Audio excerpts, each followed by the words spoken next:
The information provided in this podcast is for informational and educational purposes only and should not be construed as investment, tax, legal, or other professional advice. All opinions expressed by the host or guest are solely their own and do not reflect the opinions of QP Consulting LLC or its affiliates. Past performance is not indicative of future results. Investing involves risk, including the possible loss of principal. Listeners should consult their financial advisor or other professionals before making any investment decisions. QP Consulting LLC is a registered investment advisor. Registration does not imply a certain level of skill or training. For more information, including our disclosures and Form ADV, please visit qp-consulting.com. Hello and welcome to The Jagged Path with Mark Ivsevich, where we talk about people, careers, the U.S. retirement system, and the many indirect ways people move through their working years towards retirement. Today we have Ryan Shan with us. Ryan is a retired Navy SEAL captain after 28 years of service.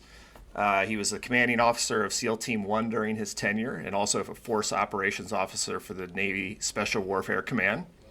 He was, I think, a four-year letterman at Georgetown University in football, and maybe best known as my freshman year roommate at Georgetown. So Ryan, welcome to the show. Thanks, Mark. Glad to be here. So what I want to start with and go through is a little bit just in terms of questions. You know, you're not our average guest on this, and that you've had, you're retired technically. But I thought where you'd be interesting today for our listeners is a little bit of background in your career coupled with some of your financial experiences during that time frame. And I wanted to start all the way back at the beginning. Tell us a little bit about your parents, what they did professionally, and maybe that will help us understand a little bit more in terms of the household you grew up in.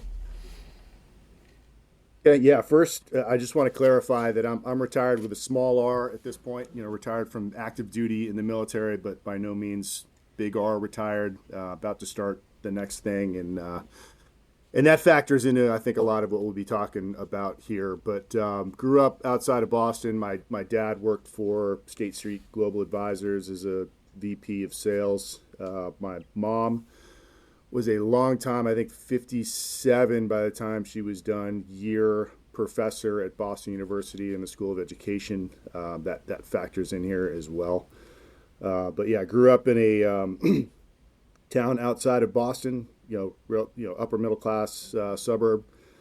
One brother at that point. Parents were later separated and then divorced. My dad remarried actually right when we graduated college, so years later. How old were you, Ryan, when they divorced?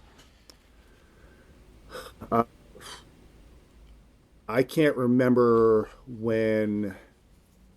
how old I was at that point. I know my dad got remarried again, like right when we were graduating college, and so my half brother is 25 years younger. So it was somewhere in those college years where the divorce went from. They were separated for a number of years. Part of the agreement there was that my mom and really my younger brother would finish high school in the house that they owned together. Okay. Before the divorce was finalized and the house was sold and all that sort of stuff. And that's helpful, I think, too, just in terms of, did that affect how money was talked about? Because I know with other kids, who grew up in a household where parents are separated or some stage thereof, that sometimes that money issues or how it's talked about can be a little bit harder because you don't necessarily have one unifying voice. Was that an issue ever? I think, money wasn't, certainly there were some money discussions between my parents that created some tension there.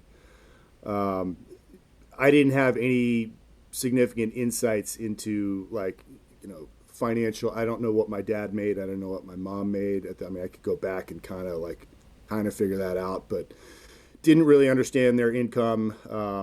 Knew that we were in a pretty good place, at least when with dual income, parents working a lot. But I would say both of them came from basically nothing, and so definitely had they were doing well, but definitely a blue collar kind of attitude towards money and towards work. and I think they instilled that in me and my brother growing up. Okay.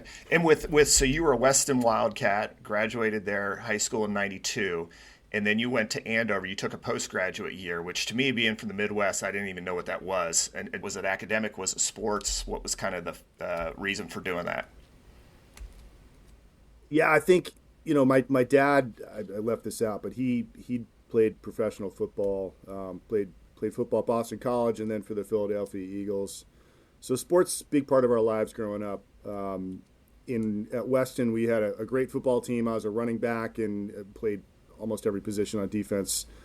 So it was, I would say, part of it was to be in a different system for football and see what kind of recruiting opportunities presented themselves there. The post-grad year, relatively unique. I think everywhere else in the country, people that aren't familiar with that just do the JUCO route. Right. And at that point, that burned a year of eligibility. The post-grad year at the prep schools did not. It also, for me, academics was a huge part of it. So Dad played professional football, did well professionally. My mom, huge on academics. So that was a big driver for the post-grad year, was not only the football opportunities to grow and get bigger and get more exposure to some better academic schools, but also to take some great academic courses that weren't offered in my public school growing up. Gotcha. Okay. And yeah, because I don't think I ever asked you that in all the years. And then tell me about, so you're going to Georgetown. How did you evaluate the ROTC process? Was that something you always wanted to do? Was that just part of the financing method? You're like, hey, this is going to help pay for it. Did you have a discussion with your parents around that? How did that come about? Yeah, that was not something that I always wanted to do at all. Basically, what happened was I got into Georgetown. My parents were super excited. My dad's like, "Hey, that's a phenomenal school. It's also probably one of the most expensive in the country, right. And we got to figure out how to pay for it. What do you think about this Navy ROTC option?" And I didn't really know what that was. Okay. And, again, I mentioned my parents did fairly well, upper middle class. We're kind of in that spot where we're not eligible for financial aid, but, I've got a brother behind me, some other financial concerns. So looking for a way to pay for school. And that's what drove it. I planned on, first I did it for a year without a scholarship. Our freshman year, and we were together, I was in the program but not getting a scholarship for it, and then I earned the scholarship for the remaining 3 years and then owed 4 after that. And my plan all throughout was, hey, I'm gonna do my 4 years that I'm gonna owe, and then move on from there and do what I really want to do, whatever that might have been, and still figuring that out as I now transition after 28 years in the service. Okay, no, that's perfect, because that was, so at what point you had the 4-year commitment.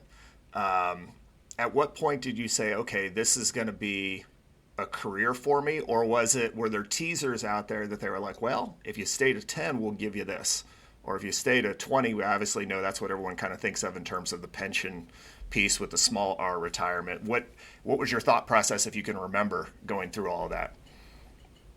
Yeah, good question. So for me, what happened was I started out initially on ships. I didn't know anything about the SEAL teams coming through ROTC, so didn't pursue that. I thought about being a pilot. I took the test to do that, did well enough to go that route, but then I learned I would owe something like 7 to 9 years instead of 4 after going through flight school, and I was like, nah, I'm not going to be in the military that long. I'm going to get out. So that was kind of my mindset going in, but I learned about the SEAL teams on my first ship. I knew a little bit about the SEAL teams before that, but for me, those were like guys in movies. It wasn't like real, something that I could do. I was stashed in D.C. at the Bureau of Personnel and ended up working for the SEAL officer detailer's office. They're the people that cut orders and figure out who goes where and all that sort of stuff. So I started meeting guys there, and I was like, man, this is intriguing. These are, really, really cool guys, kind of like people that I related to.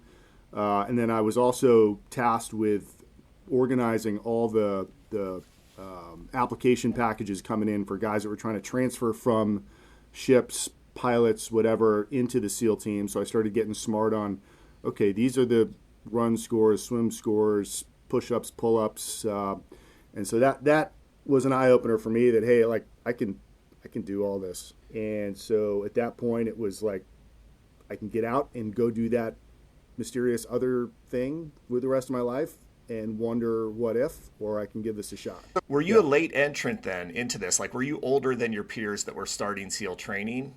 That was something I kind of Oh yeah. recall that you were like an older guy by a few years. Am I making that up? No, not at all. The cutoff to need an age waiver was 28 years old, and I was just under that. Okay. So and being a lieutenant at that point, I was class OIC, or officer in charge. So yeah, there was some added kind of responsibility that came with that, some added accountability that came with that. I was senior enough on the kind of career pipeline where I needed to jump right in and be in charge. And thankfully, I had an assistant officer in charge, or assistant platoon commander, who was a prior enlisted SEAL. He was a huge help, kind of getting me set up for success going Okay, forward. because you're basically leading a group of stuff that you maybe stereotypically you would have had some experience doing that on the front end, so you're kind of on the fly figuring it out. Yeah, beyond stereotype. I mean, we're talking wars are kicking off at that point. I was in a pool training to go to BUDS. I'd already been selected to go to BUDS. BUDS is the basic underwater demolition SEAL training, but I was training for that in a pool on the morning of 9/11 when all that went down, and so that made it real. And then when I was going into the teams, like things were really ramping up by the time I got done with training and into my first SEAL team. So we were going into Iraq, first rotations into Iraq at that point. Afghanistan was going on, so that kind of shaped the next 20 plus years of my life to an immense degree. So that was again not a plan for this to be a 28-year career when I started by any means. It was going to be 4 and out, and then at the end of 4, I got the opportunity to get into the SEAL teams, and then that changed everything. That the big draw there was not just the mission, but more so the people. Some of the most incredible people in the world, including the SEAL operators, as well as the support people that make all the things happen behind the scenes. So tremendously challenging and rewarding experience for the remainder of my career. And what kept me around was the people. People sacrifice everything. So I haven't. I'm still here. I've lost a lot of friends and teammates along the way. So nothing like that. But I think anybody in the SEAL teams is sacrificing some earning potential. You don't do it for the money, but those bonuses and things help with. Okay, I can do this for however many years, and obviously we'll talk about the pension and retirement benefits there, and that's a draw as well. And then when I stayed beyond that, it was just like, okay, what's the next job I'm going to be offered? Where is it? What does that mean for the family quality of life? Am I going to be deployed a bunch? Am I going to be home around the kids? Is it going to be in an area that we can want to live in with good schools and everything else that matters? Okay. And yeah, before we jump into the money stuff, I've got one question, which is I think as a layperson, you always wonder, where does Hollywood get it right and where does Hollywood get it wrong? When you look at movies where it's like, SEAL team, everything's, like all these special ops and everything, what are the things you look at and you're like, that's actually quite accurate? And other things that you're like, that's just outrageously ridiculous. Yeah, if you want the most accurate depiction, didn't do well, I don't think, in the theaters. It was a relatively new release called, the name of the movie is called Warfare. It was done by a buddy of mine. Actually, I had a number of friends involved, but it was depicting a mission on a deployment of mine, not my guys. It was kind of the next. It was in Ramadi. I was kind of closer to Fallujah, but they were out on a mission that looked a lot like a lot of the missions that we did. They got blown up. Our buddy Elliot got blown up really good. And this movie was created really part of the drive to make the movie by our friend that did it was to show Elliot what happened because he didn't remember anything. Oh, wow. So there's what's really it's done in real time, meaning it's like 2 hours of 2 hours in the movie is 2 hours of the operation of the mission. There's no soundtrack. There's no, it's really gritty. It's not what you're used to going into a theater, and that's you got to know what you're getting into when you go to see it. But that's probably the most realistic. I think they got it right. There's others, American Sniper, Lone Survivor. It's funny. Like I know all these guys. And what's really interesting is when you talk to Marcus Luttrell, for example, the Lone Survivor, heard that story from his mouth a number of times. On a training trip at a Outback Steakhouse with a bunch of guys around a table, eating steak and drinking beer, and hearing every, picking the mission apart with questions. Why didn't you do this? How'd that work? So to do that and then have the book come out and then the movie come out, there's obviously adaptations that need to happen because Sure. the target audience isn't us. Right. So you accept that. And that's kind of what happens, I think, in Hollywood. And there's so many guys that have gotten out of the SEAL teams that serve as technical advisors that I think largely they can get it as right as they want to. Most don't want to get it as right as Warfare, Right. the movie Warfare, because it's it's more documentary at that point than entertaining, and they're trying to entertain with a story. Right, and they got to make it commercially viable and all that other stuff. And how did you guys, so for the listeners, you've got a family, you guys were, I'm trying to think back, just tracking where you went. I know you guys were in Hawaii, you're in Coronado, you were in Germany for a stint, I think. To me, it's almost like the life of someone in State Department where, they're posted at different places and kind of, home is a home for a couple of, maybe 2 years or what have you. How did you guys handle that with the kids? Yeah, I think it can be challenging, but there's opportunity there as well. I think it's safe to say we've loved every place that we've been. It's been difficult moving from one place to another. That's the worst. Packing everything up, just the experience of that itself was challenging every time. Especially the more kids you have, the more stuff you have. Just the logistics of it are just painful. And then obviously there's the aspect of settling into a new place and learning your way around and all that. So. That was kind of what was driving us towards getting out closer to 20 than 28. Okay. And that was after my command tour at SEAL Team 1, which you mentioned. And that's when the opportunity came up to move to Germany. And I remember I was actually still in Iraq, finishing up 6 months there. I hadn't even seen my wife, and they're hitting me up for what do you want to, what's the next set of orders? And I got to call her. That sounds fun. And, yeah. She does not want to have that conversation. I don't want to have that conversation. But they're about to have a board meeting, essentially, of all the people that deal with the orders and all that. And if I don't get my input in, I don't know where it's going to go. So, but this opportunity came up to have an additional command tour in Germany, in Stuttgart. And we talked about it, and it was like, hey, this is going to be, ironically, we're looking at getting out because the moves are hard. This will be the hardest move that we do, but I think it will be the most rewarding. And she'd studied abroad in college in London and backpacked all over Europe, and she loved it and wanted to go back. And my mom taught in Germany right out of when she's a brand new professor. So my parents actually both lived in and around Stuttgart as well. And I didn't know a whole lot about that time of their lives at that point, but there were a lot of things that just lined up being pretty cool. So we made it happen. Spent 2 years over there. Absolutely incredible experience. Kids visited. I think we counted like 22 countries that the kids visited while we were over there for those 2 years. That's fantastic. So just tremendous experience. So how did you guys handle preparation for savings for supplementary retirement savings or college savings, which you'd referenced, and then if you could kind of segue into what we talked a little bit about before, where because you're moving around, you maybe didn't plant stakes and purchase property, and what some of your regrets are there, and what you might provide as guidance or advice for people on that end.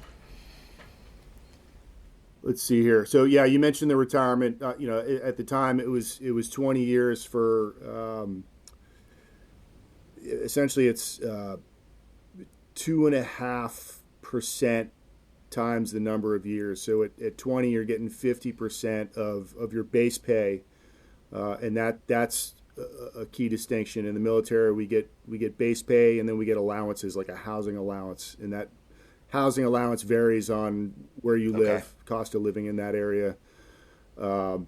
Everybody gets the same base pay. Housing allowance varies. There's some other little allowances there, and then as a SEAL, we had some special pays. Aviators, nuclear technicians. There's different added pays that different specialties get. But those aren't Those part are of that not formula. factored Okay. in. No, And, it, so those go and also, away. I showed So, like a high 36 months. Is that right? So, like your career, if you were finishing, yeah. like you mentioned in Germany, and those were kind of your highest base years, that's helping bump up that pension piece too.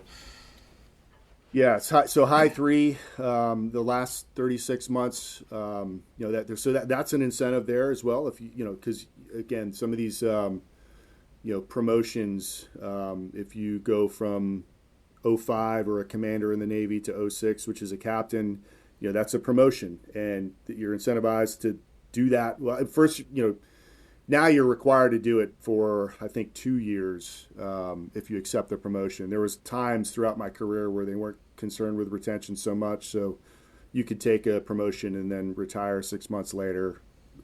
At different times they've enforced that commitment, but you're incentivized once you get promoted really to do whatever the new pay grade, the higher pay grade is for three years to get that benefit to your pension. So the pension for me was never driving. I think once you get past 10, you're like, well, I might as well do 20, but I was never crunching the numbers on, okay, what's it going to be until you get close to it, and then you look at it a little closer. Right. So, you got to be eyes wide open on what you're doing and what makes sense for you. Well, and you mentioned too. So, I mean, the other thing that you're not going to, toot your own horn here, but you're a Georgetown grad.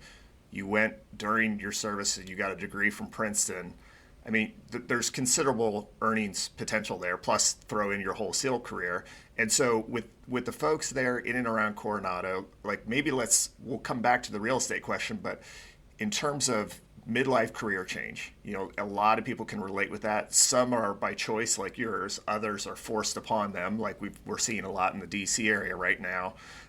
How did you go about this? Did you kind of have a job in your back pocket knowing this was going to happen? Were you already networking? And is that kind of fraternity of SEALs out there? I'm assuming that's got to be a very healthy network of figuring out the next path.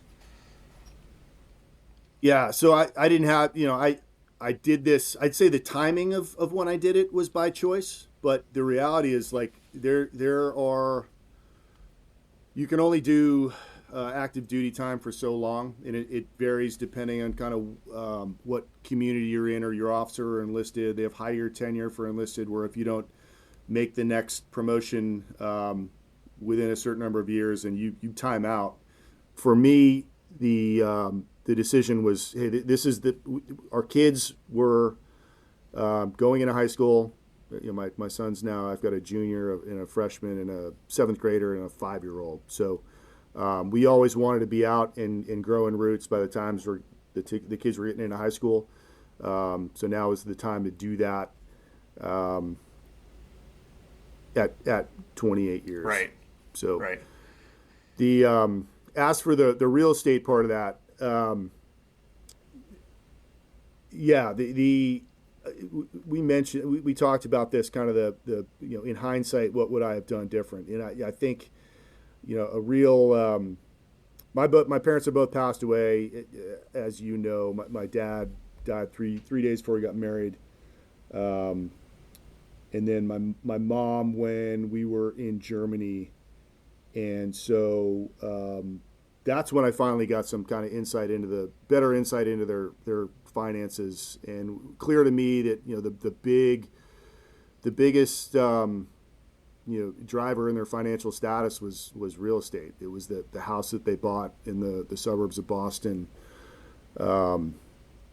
years and years ago, and that was probably the most significant impact. And so, in hindsight, looking at our own time, moving at one point we did 7 moves in 12 years. So, in hindsight, we should have bought something somewhere just to get in the market and build equity, even if we weren't living in it. But I think for both of us, we're like, we don't want to buy a house that we're not living in. We want our house.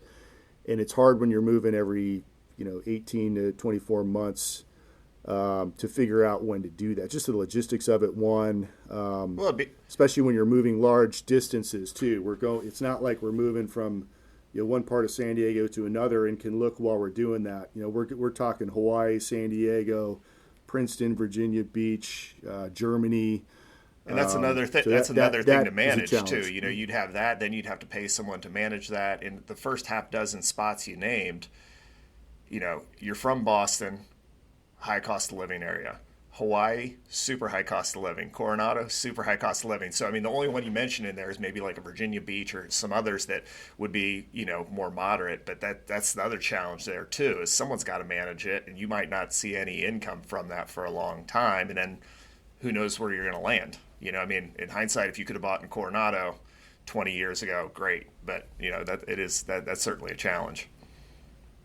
Yeah. So the one foray we had into the real estate market, I did buy a condo in downtown San Diego in, it was like 2007. So right before the Great Recession and the market Yeah, you tanked. like to time your purchases up perfect. Good work, Shane. That's when I got in. Yeah, so it was a high rise. They built Petco Park in downtown San Diego. That whole area was kind of getting gentrified. It seemed like a great time to get in, and based on that local area, it was. Based on the financial markets across the country, it obviously turned out not to be. But bought a 1-bedroom, 1-bath. We lived there for a handful of months before I got orders to Hawaii, and then never saw it again. So, and did you rent it or did you sell it at that point? Rented it out at a loss. At some point, the whoever we were working with for financial advice at the time said, "Hey, you got to dump this." Right. By the time it comes around, but by the time the market comes back up, it just doesn't make sense. We're renting it out at a loss, which is fine if you're building equity, but we weren't. We bought it for almost a little over $500,000. It dipped down. We sold it for closer to 3.5 on a short sale. Okay. So recovered from that soon enough, but haven't. Again, and actually, that was funny. We bought that. I'd been in San Diego for probably like 8 or 9 years. Same with my wife. We got married. Had bought that place just before we were getting married. And then that's when my 7 moves in 12 years started. So that's why the 2 of those probably are why the real estate didn't happen after that. Gotcha. And what about, before we kind of wrap up, wanted to go through like back to the career change piece. Like, so you're tell us as much or as little as you want, but like in finding that next thing, like what are you going to do for the next 10, 15 years until the big R retirement? How did you kind of source jobs from there, and how did you network to figure out what you were going to do?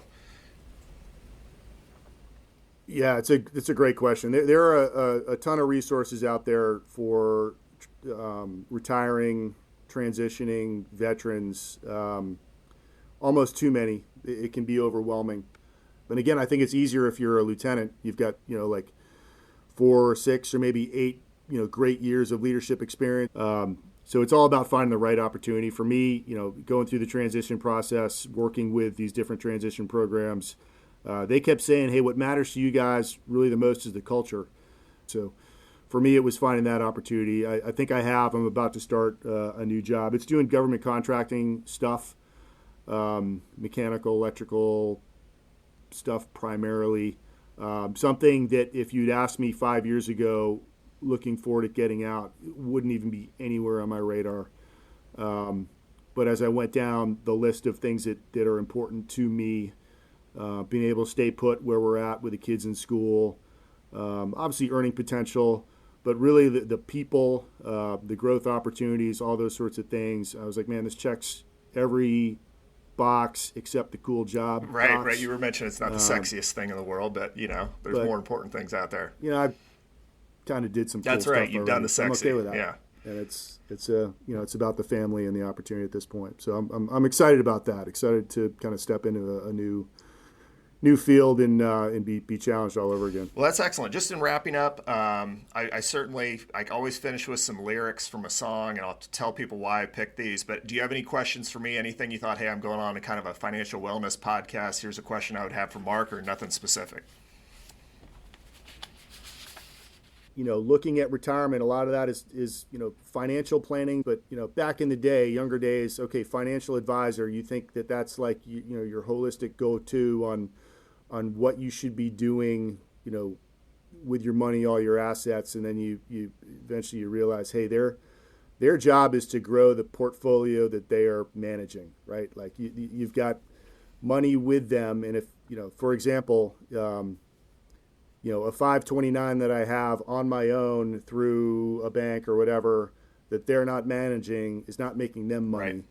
Right. And hopefully you got a guy or a gal that's done well enough and just a good individual, and they're doing the right things for the right reasons. But the reality is the incentives aren't necessarily aligned there. But the question is, like, who do you need to have kind of in your orbit holistically? To provide that sort of advice. Is it financial advisor, CPA, tax attorney, more than that? I don't know. It's a good question. So I think the options are evolving. So it used to be like back when your dad was with Payne Weber, it was all about selling products. There was a commission, or if they were selling stocks, there was a big commission. Then you have discount brokerage come in, and that goes away. So I think that size of the world, what you're referring to really is more of like a assets under management model, where, hey, we manage your assets. The more you have with us, the more we make, and obviously we want to do well by you, but there are going to be opportunities like that. Like, hey, we want to look to buy a vacation home. So I might lose, $2 million of assets under management if you think of it that way. But really, I'm viewing that as, hey, this is something that the whole reason we've managed the money in the first place is so they could go buy that, vacation home. Right. So there are hourly subscription models where you can get that sort of advice. It was something early in my career I started with that, more of like a financial planning model. But what the frustration was, I would meet with a couple 6 months or a year later, and they hadn't actually instituted any of the things we talked about previously. So I was kind of like, you're wasting your money if you're seeking advice and then not going to implement those items. So to me, you're going to have someone helping you. You should have your medical directives, all those sorts of things, wills, trusts, all that set up. That's going to be your lawyer. You're going to have kind of the tax planning piece. And for me, mine's pretty complex just because I have a small business. And then I think having a financial advisor, and the question is really what type of financial advisor. Are they selling you something? Is it an assets under management model? We primarily do an assets under management model. And so there are many cases, Ryan, where in our fiduciary duty to the client, it's, yes, we can actually make less money by providing some of the advice we do. And I think sometimes that gets behind the corporate structure of who that advisor is with. You can do that if you're with kind of a mom and pop shop, which is what I'd consider us to be, even though we manage over $500 million in assets under management.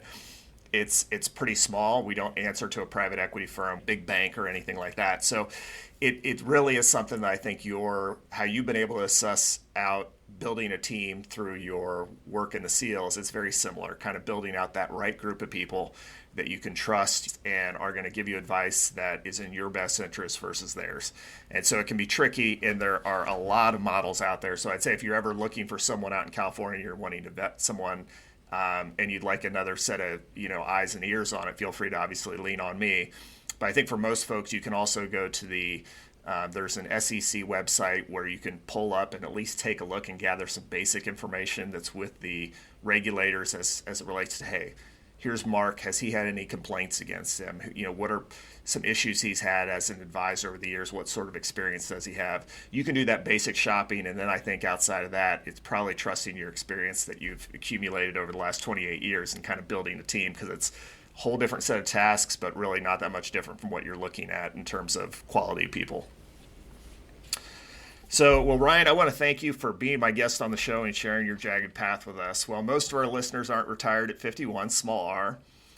From a lifetime of military service, they share challenges with midlife career changes, high cost of living metro areas, and balancing the delicate budget of a family. So as I mentioned, I always wrap up with lyrics. And when I walked into our freshman year dorm room in Darnell, I remember being thoroughly appalled you were, I think, doing some ROTC training. So the first thing I saw was a lacrosse stick. I'm from the Midwest. Back in the 80s, that wasn't a thing. I didn't even know what I was looking at. But then I saw Metallica, Megadeth, and other thrash metal selections of cassettes, because that was the time frame. And I think you and I later found common ground in some 80s and 90s hip hop. So the issue is a lot of the 80s, 90s hip hop. So I was looking at, I remember us going to a dual Cypress Hill House of Pain show.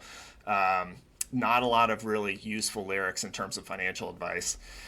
And I was looking at, some of the things from Metallica and Megadeth, and there was one actually from Megadeth that comes from The Killing Road.